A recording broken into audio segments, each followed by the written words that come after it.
Bom, pessoal, boa noite. Agora, boa noite de verdade. Vamos começar aqui então o nosso webinar. Eu não sei qual é na ordem esse webinar que a gente está fazendo aqui. Eu não sei se é o sexto ou sétimo, tá? Que a Mindset está fazendo aí.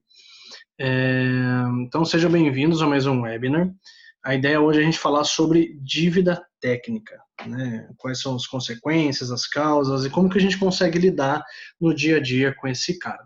Tá legal? Conforme vocês, se vocês tiverem algum tipo de problema, alguma dúvida no meio do caminho, putz, não consegui conectar, tá mudo, o vídeo tá ruim, me avisa, a gente para um minuto, vê se tá tudo certo e volta. Se alguém cair, putz, perdi o link, caí aqui, me manda uma mensagem no WhatsApp, eu mandei o meu número para vocês. Quem tiver aí, o celular me manda, já fala assim, ó, coloca na mensagem, tipo, webinar, alguma coisa, que aí eu já checo com vocês aqui para mandar o link, alguma coisa assim. Beleza?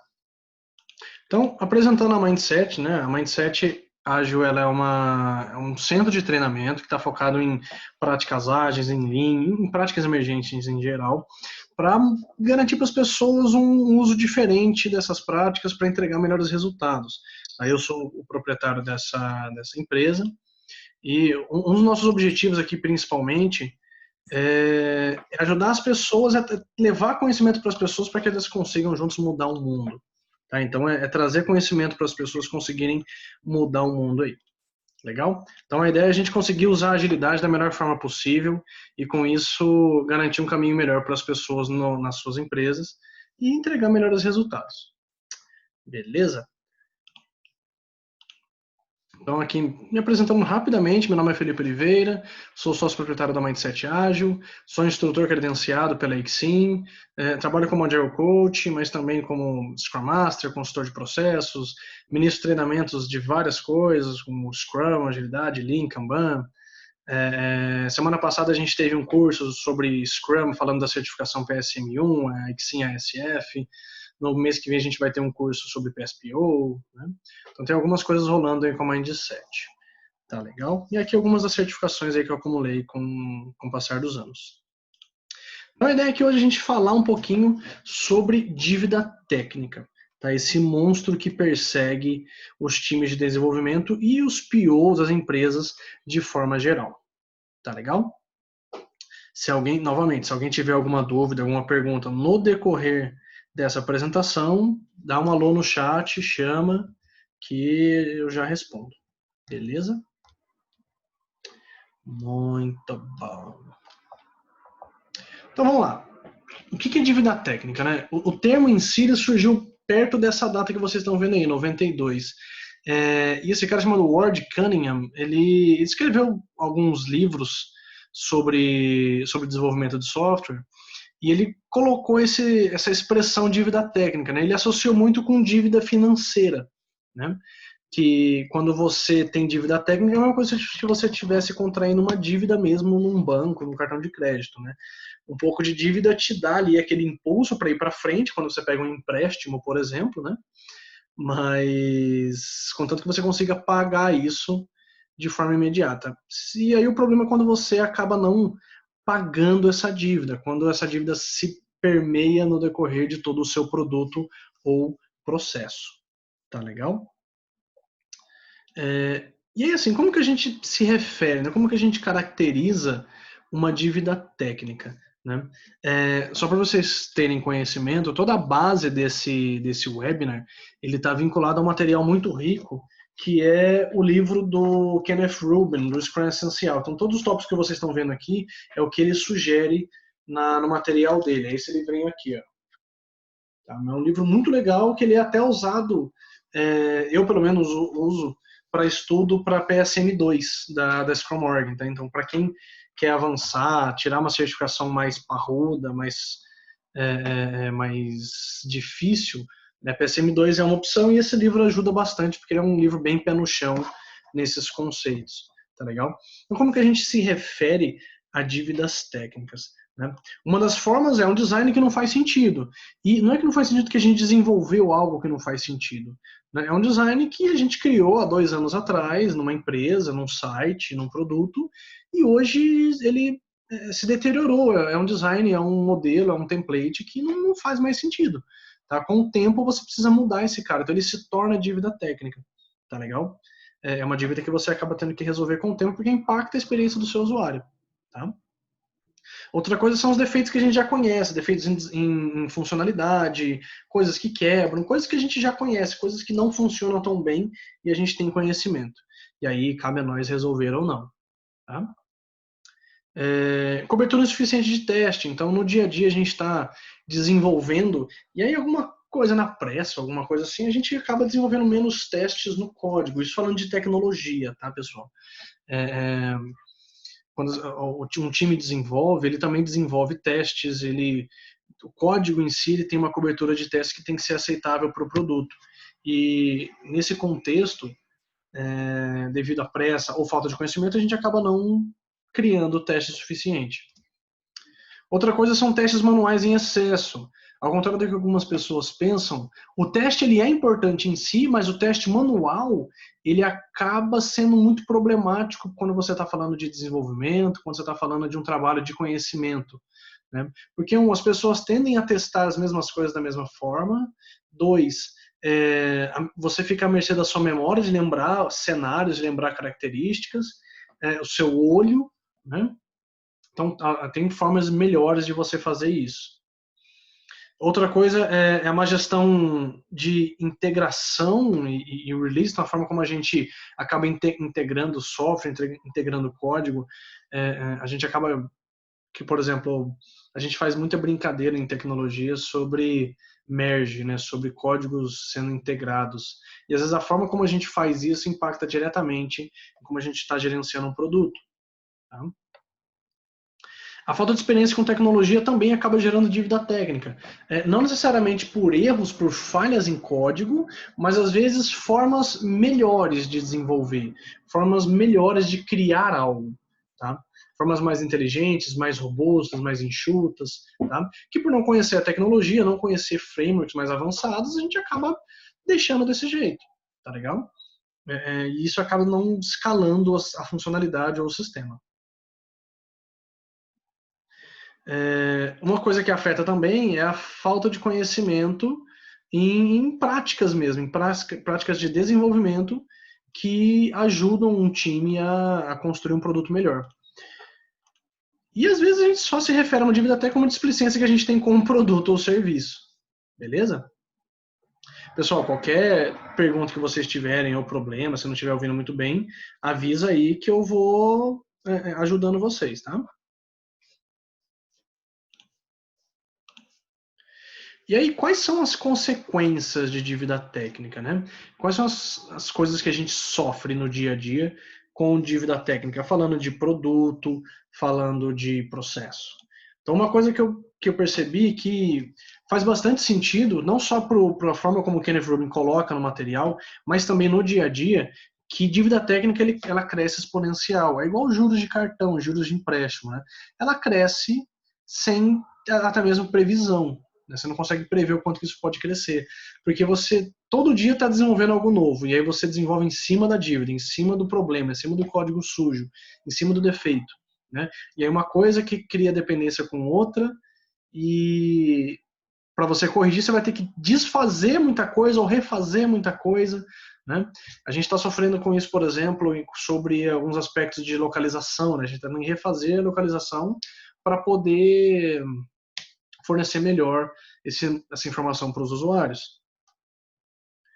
O tempo de entrega acaba aumentando também, porque dívida técnica aumenta a complexidade do código, tá? Porque você vai ter que, de alguma forma, pular por cima dos cabos, né? Vamos imaginar isso, pular por cima da fiação que você tem que conectar para achar onde que você tem que fazer a conexão ou colocar aquele código. Né? Então você acaba tendo que procurar muito mais informação. E as práticas que a gente deixa de usar acabam impactando no desenvolvimento. Tá? Consequentemente, a gente acaba tendo um número imprevisto de defeitos. Porque, de certa forma, quanto mais dívida a gente contrai, quanto mais gambiarra a gente faz, ao mesmo tempo, mais mais testes a gente precisa, mais complexo fica. Com isso eu posso ter muitas dependências dentro do código e coisas muito amarradas, que se eu alterar uma ponta e não ponderar a outra, eu vou quebrar em algum outro momento.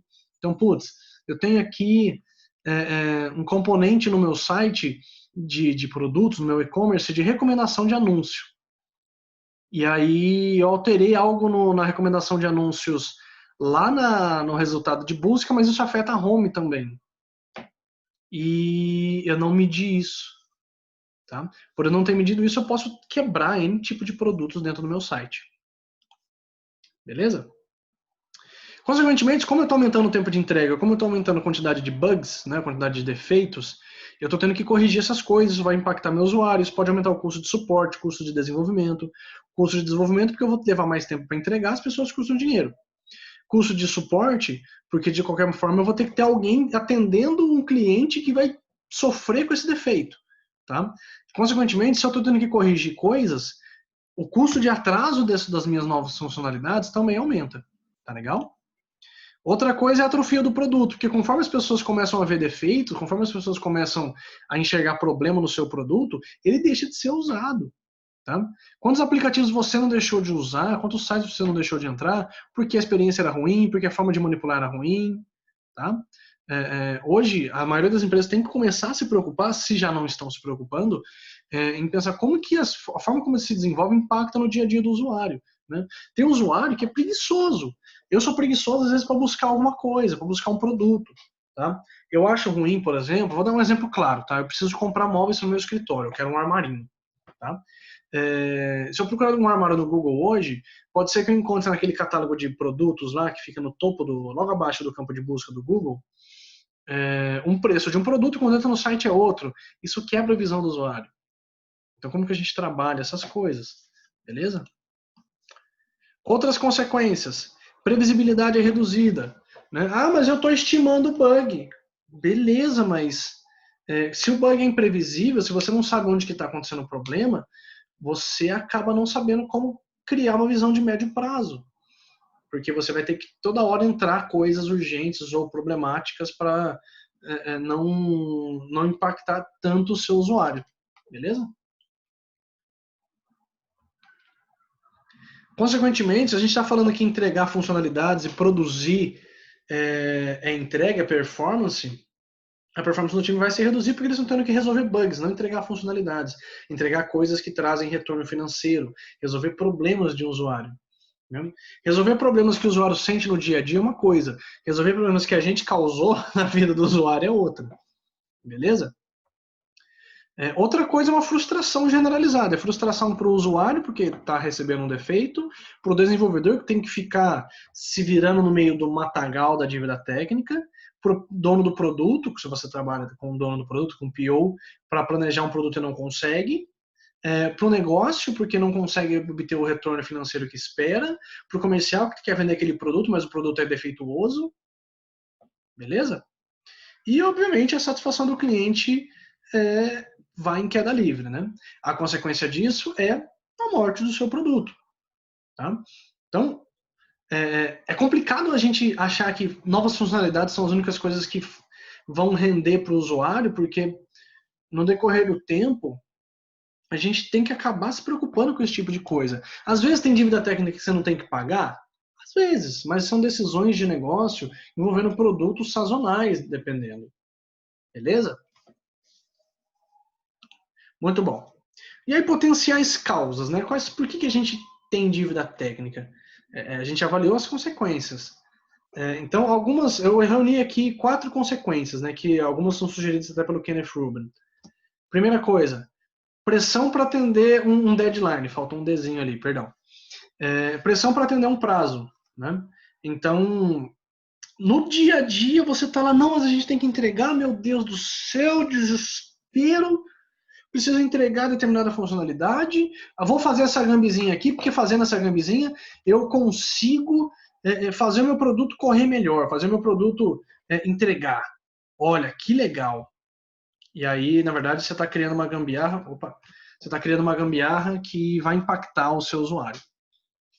Tá? Você vai estar criando um problema muito maior no futuro. Tá? Então, a pressa do dia a dia para fazer uma entrega não necessariamente necessita de uma inviabilidade técnica, tá legal? Então, e a gente tem que diferenciar bem, tá? Entre rapidez e pressão, e ansiedade e pressa, tá? Então, na pressa, as pessoas vão lá e desenvolvem coisas quebradas para atender um prazo.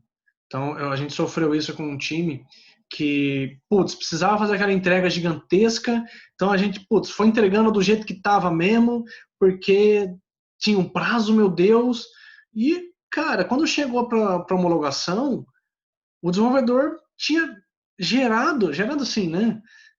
O QA tinha descoberto mais de 30 defeitos. E o time naquela pressa, meu Deus, tem que fazer, estamos todo mundo ferrado, sabe? Isso é muito problemático para o time, isso é muito problemático para a entrega, tá? E o negócio tem que também entender isso. Outra coisa é a tentativa de acelerar, né? Não, a gente vai ser mais rápido se a gente pular esse passo aqui. Só que não, você não está criando velocidade, você está mascarando a velocidade, né? Putz, eu estou arrumando meu quarto mais rápido, deixa eu enfiar tudo debaixo da cama, a bagunça continua lá, beleza? Dívida se acumulando sem atenção ao impacto. Então a gente ignora a dívida técnica. A gente sabe que ela existe e deixa ela de lado. Não, depois a gente resolve. Não, isso é muito complexo, deixa. Né? A gente não precisa abraçar esse problemão agora. Tá? E outra é um tema que eu ouvi um ano atrás, um ano e pouquinho atrás, um ano e meio por aí, que é o MVP do teste. Né? Era um líder de time. E é engraçado como certificação é um negócio que não garante muita coisa, né? É, o cara era certificado PSM1 e falou para um analista, um consultor, falou, putz, a gente está com um prazo desgraçado para fazer essa entrega. A gente não pode fazer o MVP do teste, não, para atender no prazo? Né? E aí, legal, dá um pau em produção e tudo bem, é culpa do QA que não pegou. Tá legal? Beleza, pessoal? Então, são algumas consequências, algumas informações que são úteis para o nosso dia a dia para a gente começar a botar o pé no chão. Tá? Que no decorrer do tempo, putz, não, mas o que a empresa olha é sempre grana, que a empresa olha é sempre valor, é sempre. Cara, a gente tem que começar a medir algumas coisas, do tipo dívida técnica, do tipo custo de atraso, tá? O quanto que isso vai impactar financeiramente para a empresa. Beleza? Porque o custo de manutenção é sempre maior. Quanto mais a gente tenta jogar bagunça para debaixo do tapete, maior o tapete, menor maior a chance disso dar errado. Ok? Dá para a gente citar vários casos de falhas em softwares que resultaram. Não precisamos nem falar de software, falhas em produtos mesmo, né, por não tomar a devida atenção. Tá? Então, como que a gente gerencia a dívida técnica? Né? Eu separei a forma de lidar com dívida técnica, tá, pessoal, entre 3 tópicos. Primeiro é como que você gerencia a dívida técnica, como que você torna ela mais visível e como que você lida com ela na forma de priorizar, na forma de dar a devida atenção. Tá legal? Só para a gente ter aí um norte. Tá? Então, a primeira forma que eu coloquei aqui usar boas práticas para o time. Usar boas práticas na hora de desenvolver, na hora de planejar. Então, primeira coisa, usar TDD. TDD é uma forma do time conseguir desenvolver software centralizando no teste. Então, quando o cara está desenvolvendo, quando o cara está lá construindo, a prática de você criar teste unitário e, consequentemente, o TDD, ele desenvolver orientado ao teste. Então, ele vai criar algo para passar num teste, vai criar algo para falhar no teste, e com base nisso ele vai desenvolvendo o que ele precisa. Tá? Com isso você aumenta a confiabilidade do software. BDD é a mesma coisa, e nesse caso você acaba tendo que usar BDD mais TDD. Porque o BDD, que é o TDD é o Test Driven Development, e o BDD é o Behavior Driven Development, a criação do software é orientada aos cenários que são construídos e que serão testados depois, e é a forma como o sistema se comporta e como que você integra isso no final, beleza? Então é como se o BDD fosse fazer a coisa certa e o TDD fazer do jeito certo. Tá? São técnicas que você pode usar para aumentar a qualidade e diminuir dívida técnica aqui na ponta, antes dela existir. Tá legal? Automatização de testes também é algo que pode te ajudar no dia a dia. Tá? De novo, a gente está falando de software aqui, tá, pessoal? Se você está falando muito de software, fala um outro cenário, a gente aborda aqui de outra forma, tá? Só que essas técnicas aqui, elas são muito mais voltadas para software, beleza? Automatização, então, é basicamente, cara, eu crio cenários, eu vou ter uma jornada dentro de um site, tá? Então, eu como PO ou como usuário mesmo, eu vou trilhar um caminho dentro do site. Esse caminho, por que eu não faço os testes das funcionalidades do comportamento do sistema de forma automatizada, usando ferramentas para isso? Selenium, Cucumber, Capybara, softwares que te ajudam com isso, mesclados com as linguagens de cada um. Né? Você economiza o tempo de teste, você tem mais eficácia, ele se torna mais prático. Tá? Você pega bug, o que você levaria um dia inteiro para testar, você pega em 10, 15 minutos. Tá legal? Então é uma forma muito... É difícil, é longa essa jornada de automatização, mas te dá bons retornos. Beleza? Outra coisa, e aí parte dessas coisas tem a ver também com Extreme Programming. Tá? Tem várias técnicas que vocês podem usar que ajudam no dia a dia de como você se antecipa com dívida técnica. Então, Code Review, que é basicamente um cara que desenvolveu um código, um outro cara vai avaliar o código desse cara, ver se está ok, ver se está faltando alguma coisa, e esse código só vai para o ambiente de homologação para ser testado com a autorização do cara que está validando. Tá legal? Pair Programming, que é muito do cara, sei lá, você tem um time, por exemplo, você tem 4 pessoas dentro do time, todos eles são desenvolvedores e desenvolvem todas as pontas, front-end, back-end, né? E essas pessoas, quando estão desenvolvendo, ao invés de cada um pegar uma tarefa, essas 4 pessoas pegam 2 e uma faz um par com a outra, para avaliar como que está desenvolvendo, entender alguma lógica de negócio que o outro não está entendendo, trabalharem juntos na solução, e aí os dois estarem integrados no que está sendo desenvolvido. Putz, precisei deixar essa tarefa de lado, o outro cara que estava com você consegue pegar. Beleza?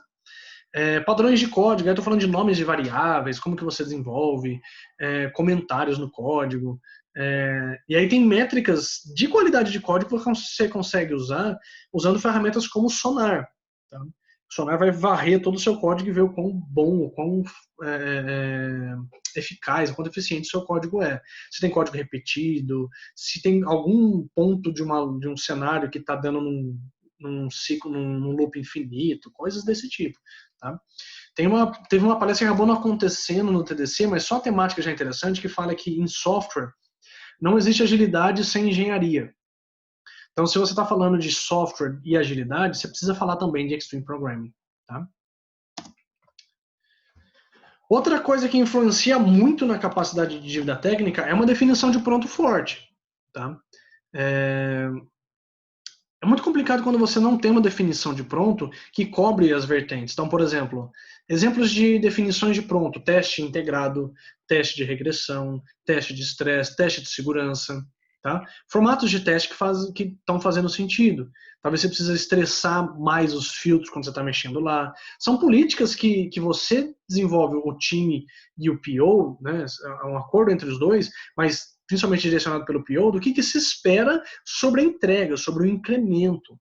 Tá? E o time constrói isso junto com o PO e vice-versa. Que aí você melhora a qualidade da entrega, você fornece um produto que vai atender as expectativas do usuário, você garante benefícios, ou pelo menos influencia nos benefícios voltados a valor, satisfação, custo. Tá legal?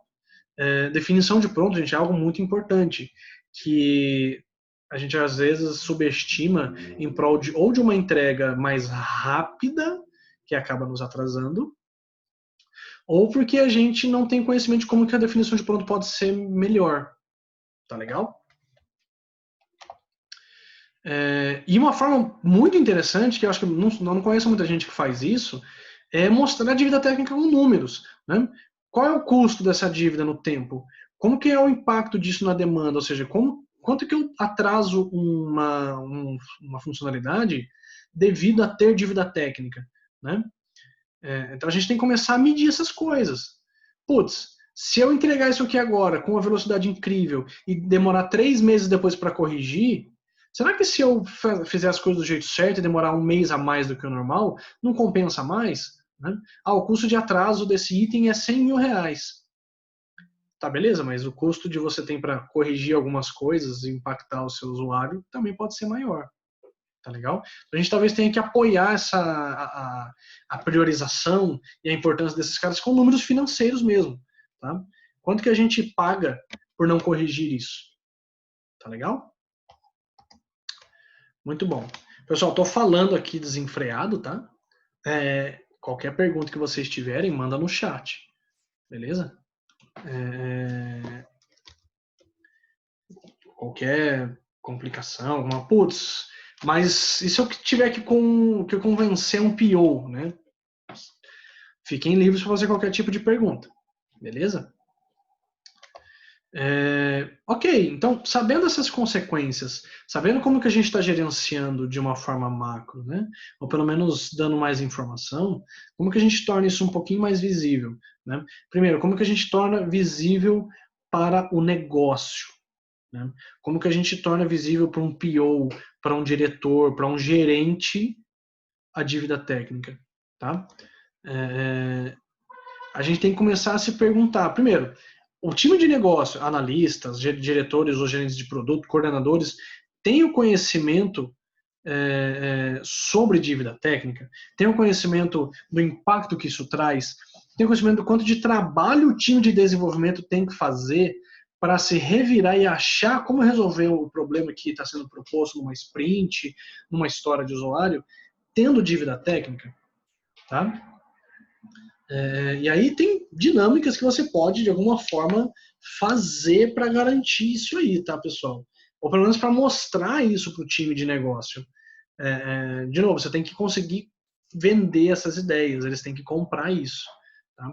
Então, putz, a gente tem muito problema no código, nossa, tem um monte de coisa, não porque tem um monte de problema, a gente não consegue resolver, porque não consegue planejar, e ninguém nunca vai priorizar, porque não, o PO sempre vai priorizar, é algo que a gente às vezes acha, né?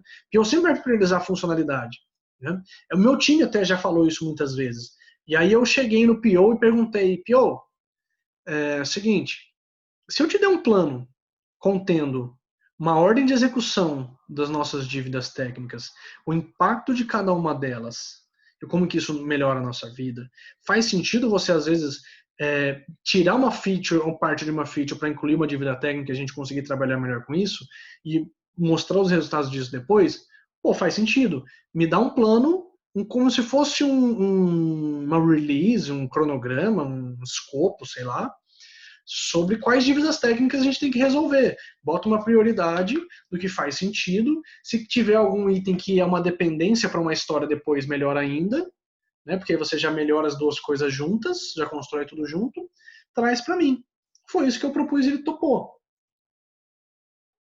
Então hoje, se eu quiser priorizar junto com o PO do meu time uma dívida técnica, eu consigo, porque eu tenho que fornecer dados, beleza? Então, depois dessa pergunta, no dia a dia de vocês lá, pergunta para o time de negócio se eles têm conhecimento, por exemplo, sobre as dívidas financeiras, seja deles ou da própria empresa, e o impacto nos objetivos da empresa. Né? Será que você obtém a mesma resposta das duas perguntas? Né? Será que você perguntar para um gerente comercial que quer priorizar coisas no seu backlog porque ele vendeu para não sei quem? Se você perguntar se ele tem conhecimento da dívida técnica e se ele tem conhecimento da dívida financeira, será que ele vai dar a mesma resposta? Eu acho que não. Tá legal? Eu acho que não. Se a gente não dá visibilidade para as pessoas, não adianta a gente exigir compreensão. Tá?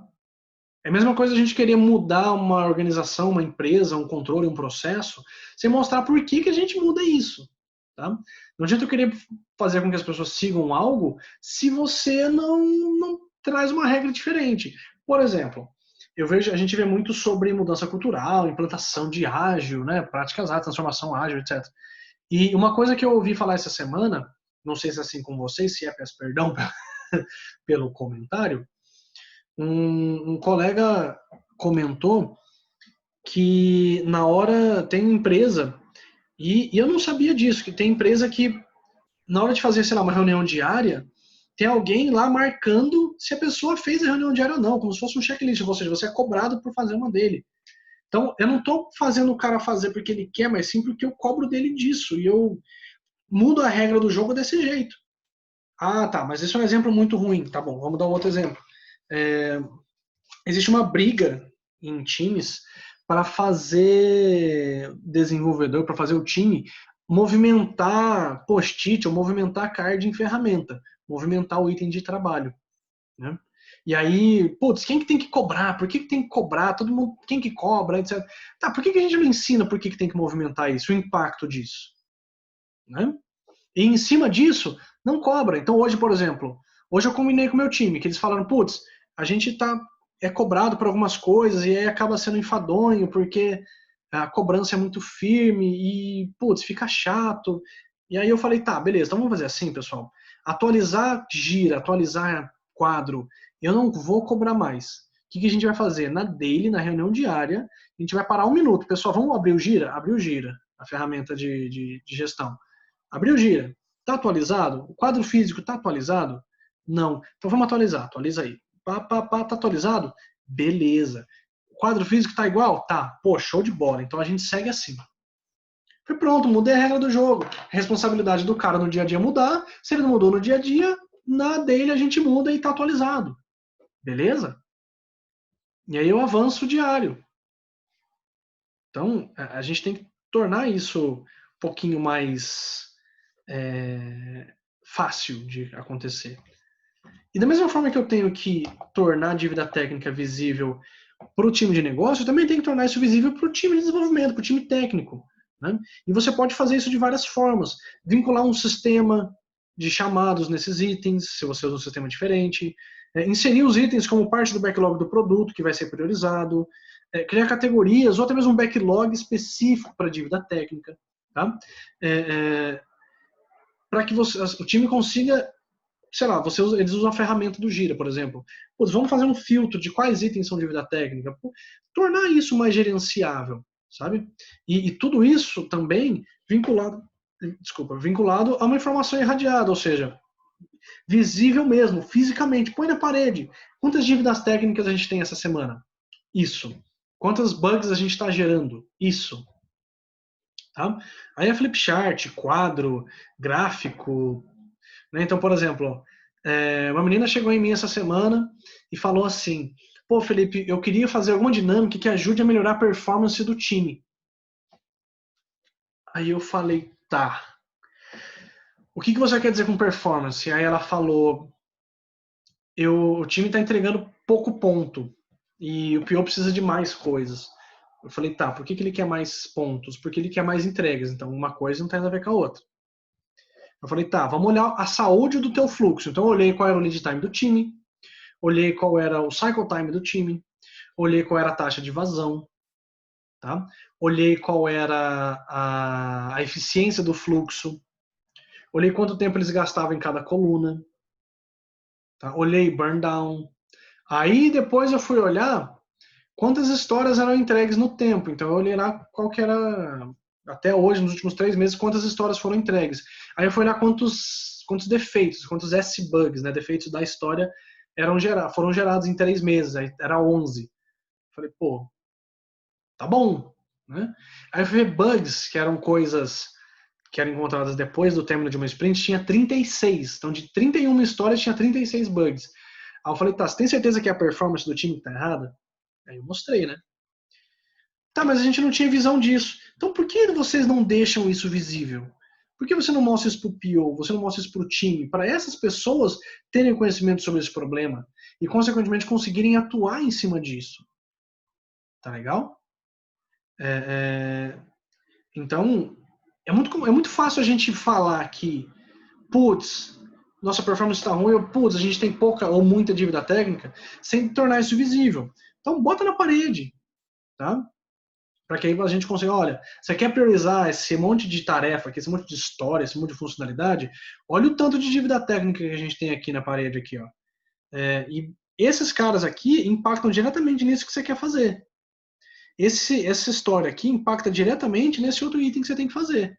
E aí? Como que você quer lidar com isso? Beleza, pessoal? Muito bom. E aí, algumas formas que a gente tem para lidar a nível de resolução. Tá?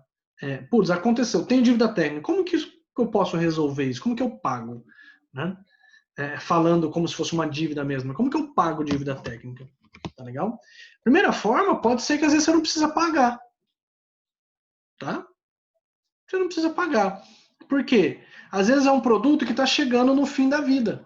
É um produto que não é financeiramente irresponsável você mexer nisso, porque não faz mais sentido. Talvez seja melhor você criar um novo produto. Né? A gente chegou nesse patamar. Putz, a gente tem um site e fala, putz, ou a gente muda só a carinha e deixa tudo bagunçado por trás, a gente cria um novo site. A gente fez isso, a gente criou um novo site. E agora, a gente falou, putz, a gente contraiu algumas dívidas nesse caminho, para lançar MVP, para lançar produto. Como que a gente resolve esses caras agora? Tá legal? Outra coisa que pode ser, por exemplo, às vezes você criou aquele protótipo, aquele mini produto, para ser descartável, que você está criando isso para aprender. Você criou esse cara para ter aprendizado no seu processo. Então é mais importante o aprendizado e não o código em si. Então você faz de uma forma esdrúxula mesmo, para você ter um impacto no mercado. Tá? E às vezes casa até mesmo com o cara aqui embaixo, que é o produto com prazo de validade. Né? Tem um exemplo até que no Kenneth Rubin coloca no livro, de uma empresa, se não me engano, financeira, que, o cara fala, assim, o livro ele é como se fosse uma biografia da vivência dele com o Scrum, é muito legal. E ele fala que uma situação, o cara falou assim, não ouse botar um dedo em nenhuma linha de código de jeito que vai matar uma droga. Não importa. A minha questão é time to market. Eu quero chegar lá na frente do concorrente. E eles levam mais ou menos 3 meses até começar a lançar um novo. Lançar os que ele chama de eu também, né? Eu também tenho. Né? Então ele fala, compensa mais eu lançar uma porcaria todo remendado para ter time to market, as pessoas ir lá comprar e usar, e aí no tempo que o meu concorrente está lançando o dele também, eu já estou construindo outra coisa. E esse que eu já lancei vai morrer.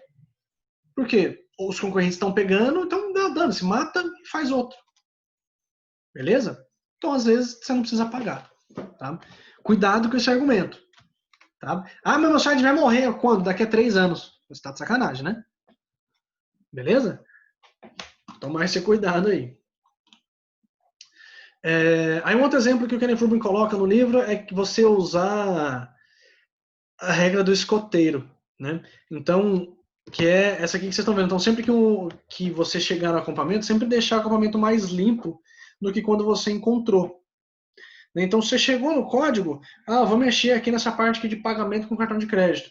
Putz, tá uma bagunça. Arruma. Então, achei uma dívida técnica, arrumei. Existem consequências? Existem. O tempo de desenvolvimento acaba aumentando, né? Isso tem que estar muito bem alinhado e a expectativa disso também, para que não chegue no final e fale, nossa, putz, vocês demoraram demais para entregar. Beleza? E tudo isso que eu estou falando pode ser usado em conjunto com as outras, de como tornar mais visível a gestão da dívida técnica. Tá? O que eu vou começar a propor no meu time? Eu falei isso hoje, mas falei, cara, não é o que a gente precisa fazer hoje. Deixa quando a gente começar a desenvolver outra coisa. De que a gente reserva 1 hora por dia para fazer dívida técnica. Tá? Então a gente escolhe, 1 hora a gente resolve. Não precisa nem estar registrado isso. Tá? A gente resolve, pega 1 hora por dia para tratar esse cara. Tá legal? E mesmo que você crie um item, ele pode servir, por exemplo, no Kanban a gente representaria esse cara como um intangível, né?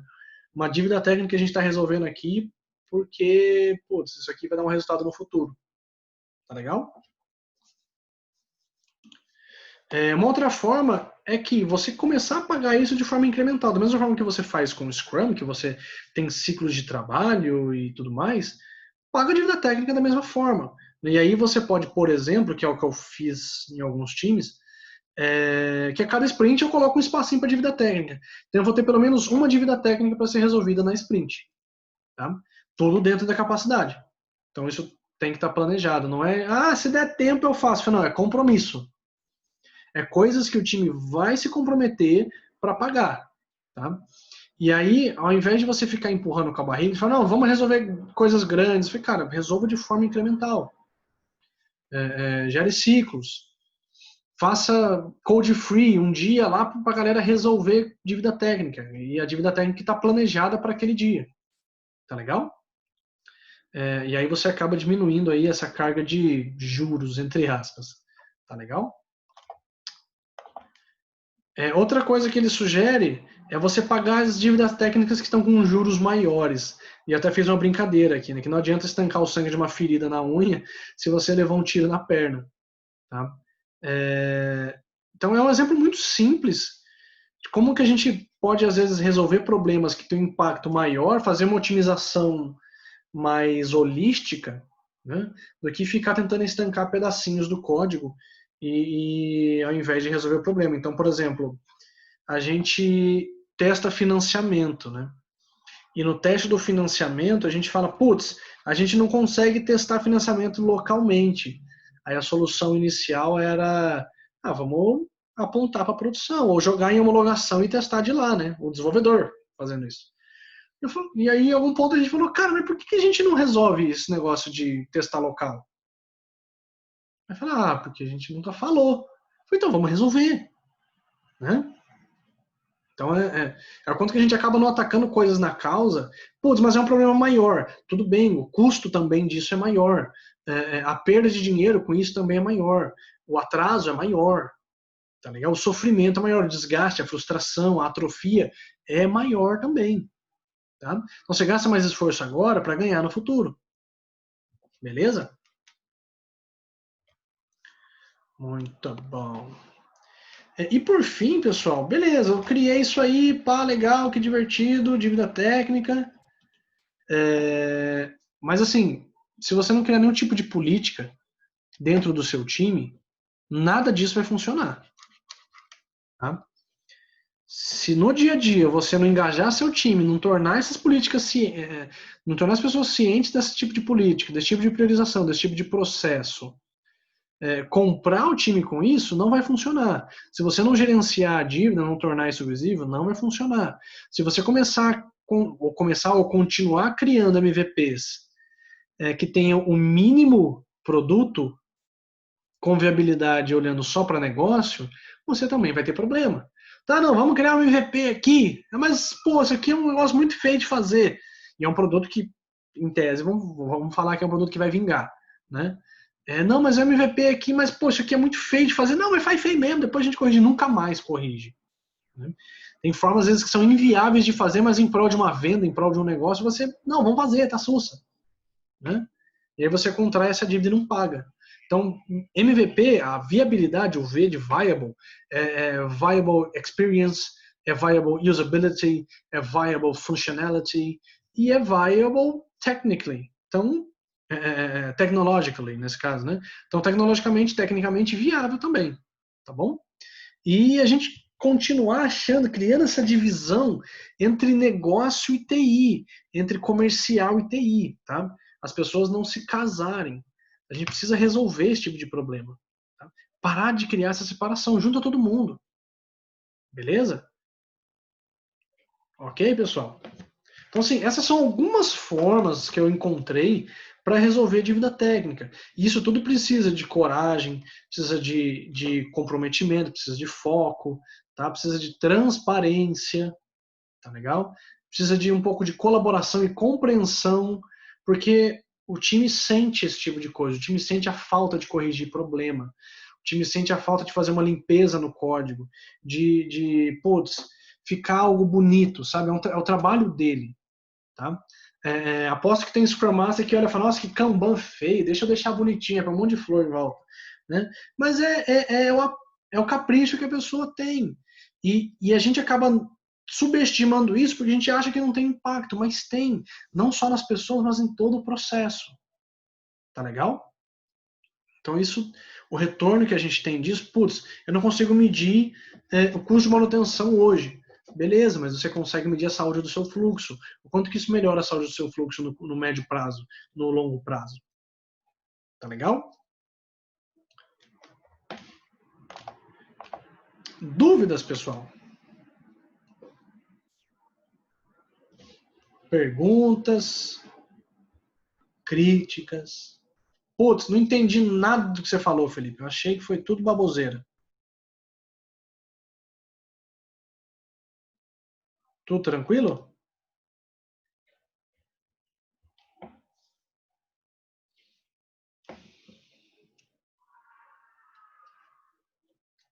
Qualquer pergunta, hein? Bom, se ninguém tem nenhuma dúvida, a gente encerra por aqui, tá? Então, pessoal, obrigado pela presença de vocês. Para mim é sempre bom estar contribuindo com conteúdo, com formas de ensinar vocês a resolver melhores problemas, tá? O Daniel fez uma pergunta aqui, se o material vai ser enviado. Você fala os slides, o Daniel, isso? Posso enviar sim, né? A única coisa que eu não vou enviar pelo Simpla, tá? Eu vou enviar pelo e-mail da Mindset, até porque eu consigo anexar arquivo e tal. Beleza? Que mais?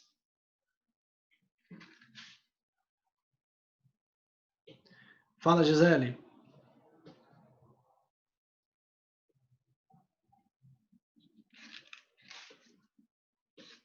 Esperar a Gisele escrever aí.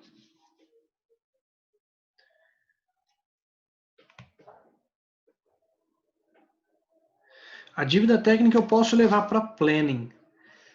Pode. Você pode levar para, muitas vezes deve, né? É só a forma como você vai levar. Por exemplo, você chega lá com uma dívida técnica, sei lá, putz, eu preciso corrigir a forma como um formulário de proposta de anúncio está sendo feito. Mas você está levando que tipo de informação? Ah, estou falando que tem que corrigir isso. Mas beleza. Vamos fingir que esse é um card como qualquer outro. Qual que é o fluxo? Não é passar por um refinamento, não é mostrar o valor que isso traz, o impacto disso, não é entender como que isso pode agregar para a gente. Então, você pode seguir o mesmo fluxo, tá? E depende muito das políticas que você tem também, tá, Gisele? Às vezes, por exemplo, putz, eu vou reservar 1 hora por dia para resolver dívida técnica. Então, você pode incluir um card lá e falar, vou resolver isso aqui, porque leva 2 dias, por exemplo, tá? Ou, nesse caso, 2 horas, né? Tá legal? Então, você pode, assim, levar para planning, só esteja munido de informação para qualquer tipo de adversidade. Tá legal? Tá. Daniel, eu posso falar aqui o que você comentou aqui sobre o seu cenário? Tranquilo? Beleza. Então, o Daniel comentou aqui ó, que ele está em um desafio que é construir um produto dentro do SAP, né, o ERP. E compartilha dessa visão, que no fim é pensar com inteligência, ser proativo e praticar muito o Gemba Walk, né? Tá lá no chão de fábrica, estressando a interação entre as partes. Com certeza. Né? Permitir com que as pessoas consigam compartilhar informação, as coisas estejam visíveis. Né? Quando a gente fala de Gemba, é legal porque a gente está falando de Lean. Né? E Lean fala muito de gestão visual. Lean fala muito de deixar as informações visíveis para as pessoas que precisam. Tá legal? Então, deixar a dívida técnica, a forma como resolver essas coisas visível, deixar a visão que você tem visível é muito importante. Tá? E dá importância para o time, pessoal. Tá? Não sei se tem PO aí no grupo, mas se tiver, começa a ouvir o que o time traz, começa a perceber o quanto que isso afeta as pessoas. Tá? Eu vejo nos olhos dos desenvolvedores falando, putz, tá tudo ferrado esse código. Né? Eu vejo isso. Tá? Então, sim, a gente precisa estressar um pouquinho mais a interação entre as pessoas. Beleza? Que mais, pessoal? Tranquilo? De boas?